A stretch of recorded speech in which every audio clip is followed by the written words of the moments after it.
Good morning, folks. 2012 noctilucent clouds on the left, 2013 on the right. Of course, we only have half a year for 2013 so far, but noctilucent clouds are appearing earlier, lasting longer into the year, getting more intense, straying to lower and lower latitudes as the atmosphere collapses, planet over-energizes, and the climate shifts.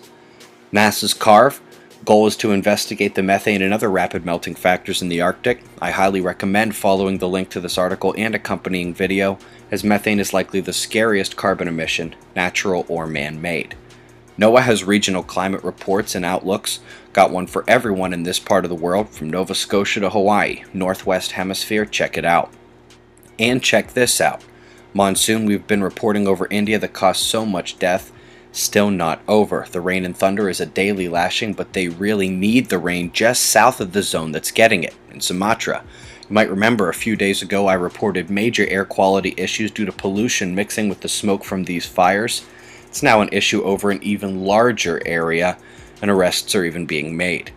US had its own rough weather last night. Boy, that Gulf energy loves letting loose if it gets to the Midwest.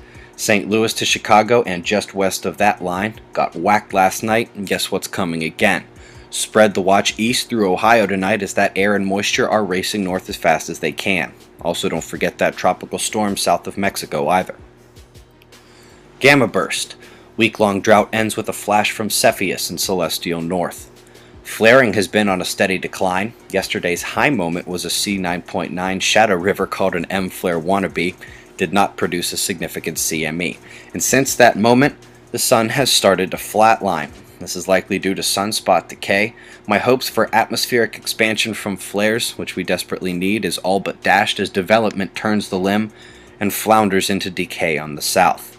There was one eruption of note, however, center disk on the north, moments before the news, so if you're watching, you have more updated satellites, but there goes our filament, appears to be headed north of our planet.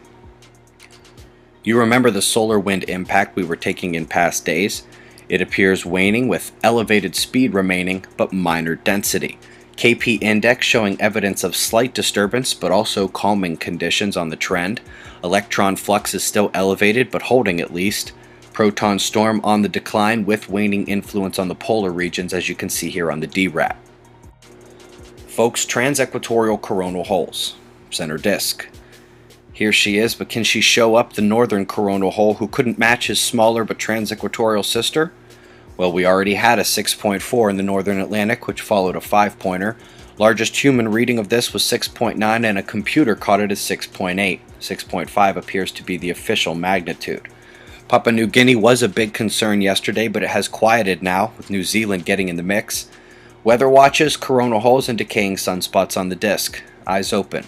No fear, it's 6:55 a.m. Eastern Time, and that's the news. Be safe, everyone.